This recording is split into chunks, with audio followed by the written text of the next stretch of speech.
going to want to know all your options. Hey, I am Chuck the bureaucrat, and one of the decisions that the Department of Defense is going to force you to make before you retire is your survivor benefit program elections. This is not a simple decision, and quite frankly, it comes with a great deal of complexity. For the full details, check out this video, and I'll put the link in the description.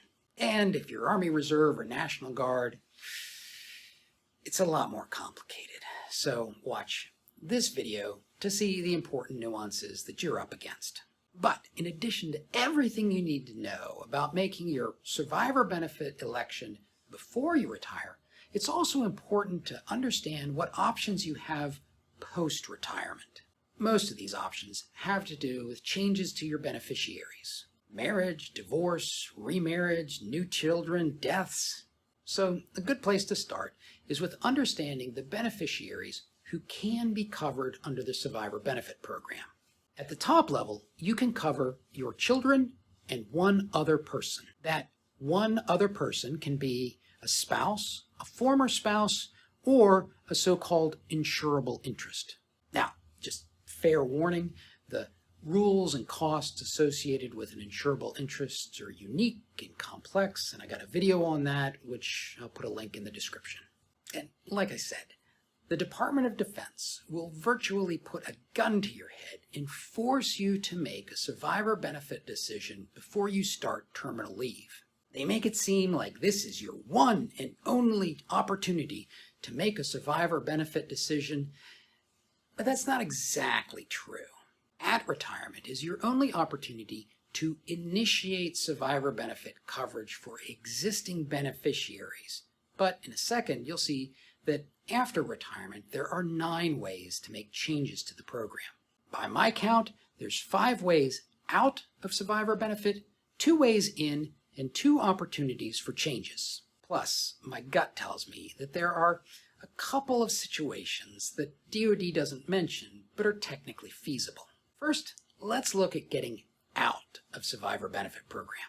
All right, up front, there is a nice, simple, no questions asked option. If you enrolled in survivor benefit and don't like it, you can cancel coverage during your 3rd year of retirement. Now, this is an exit-only option. You can't reduce coverage or initiate coverage, but for someone who feels that they were pressured into enrolling in survivor benefit, it can be useful. Of course, you do need spousal consent, just like you would have needed to decline coverage initially. The next option seems a little weird at first, and that is withdrawing from survivor benefit program because of a qualifying VA disability. Now, to get started, this is only for total disability, not partial. And there is an assumption underpinning this option. The assumption is that if a retired service member has a VA rating of totally disabled, then when they die, their spouse will get dependency and indemnity compensation, or DIC. I just want to pause here a second before I talk about the DFAS mechanisms for this option. There is a rabbit hole that I am going to ignore for now, but it has to do with the amount of coverage for survivor benefit and DIC and changing rules about the interaction between those 2 programs. So before you pull the trigger on this option, contact me and we'll look into it, because this is another exit-only option. Before we move on, there are also 2 peculiarities about this option. First, the length of time that you have to be totally disabled varies depending on when you received your rating. If you received a rating of totally disabled immediately following your last day on active duty, then you only have to wait 5 years. But if you were initially rated at 70% and then you got bumped up to totally disabled because of a supplemental claim, then you have to wait 10 years. The second weird thing about this is that when a service member dies, any premiums that were paid into the survivor benefit program get paid back to the spouse. Again, this is part of an obscure rabbit hole that you and I can go down together if this option is interesting to you. Next, we have terminating coverage for an insurable interest. Pretty much, you can do this whenever you want. You just notify DFAS, and you don't need consent from the beneficiary. A slightly more complicated situation arises if you divorce a covered spouse. And this comes down to two things: what the court directs and what you want. If the court makes a decree requiring you to provide survivor benefit coverage, you have to make the application within 1 year. If the court doesn't make a requirement, then you can remove your spouse or voluntarily provide coverage, but either way, that 1 year time limit still remains. Now, this is the part that kind of makes me feel bad.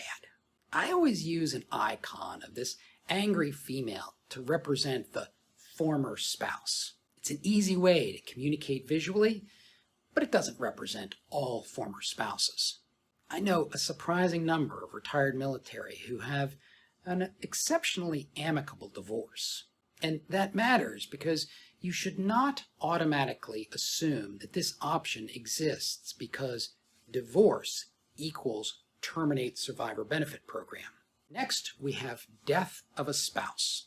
Obviously, coverage ends when the spouse dies, and so do the premium payments. The important point to remember is that survivor benefit program isn't technically a life insurance policy on the service member that pays out when the service member dies. Survivor benefit only pays if the service member dies before the spouse.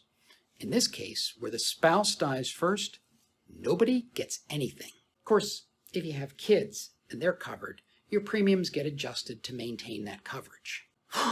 Well, on that depressing point, let's turn to the two ways that you can make changes to the survivor benefit program while you're enrolled in it. First, we have remarriage. In order to be eligible to cover a new spouse, you have to meet 3 conditions. Number 1, you were married to someone at retirement. The rules are different if you were single at retirement. Number 2, you elected to cover your previous spouse. And number 3, coverage for your former spouse was not established. If all of that is true, you can continue, increase, or decline coverage as long as you make the election within 1 year. What's interesting is that your new spouse does not have to consent to declined coverage. They just have to be notified. And do you see that little asterisk I put on the word increase? You can increase coverage for your new spouse above what you elected for your former spouse. But if you do that, you have to pay the difference in premiums between the former coverage level and the new coverage level back to the time when you first had the opportunity to elect coverage, plus interest. It can get pretty expensive. Look, if you're getting remarried, congratulations. Go to the DFAST website and look at the specific details covering that situation. Of course, the second way you can change existing coverage is by adding a child to your existing children. This is pretty simple. If you previously covered your kids and you get a new one, well, they can be covered. New rates apply. But if you didn't elect to cover your older children, you can't cover the baby. What I was not able to find out is what happens if you have a new child, but your older children have aged out of eligibility. But I'm sure DFAS has seen that one before. That leaves us with initial enrollment in the survivor benefit program after retirement. Not surprisingly, this allows for a first marriage and the birth of your first child. As far as I can tell, neither of these come with that costly catch-up premium that we saw associated with remarriage. They both have a 1-year time frame within which you can make the election, and oddly, your spouse doesn't have to be notified or consent to no coverage. So, like I said at the top, there are probably a couple of situations that are not addressed here. Death of an only child, remarriage after terminating coverage in the 3rd year.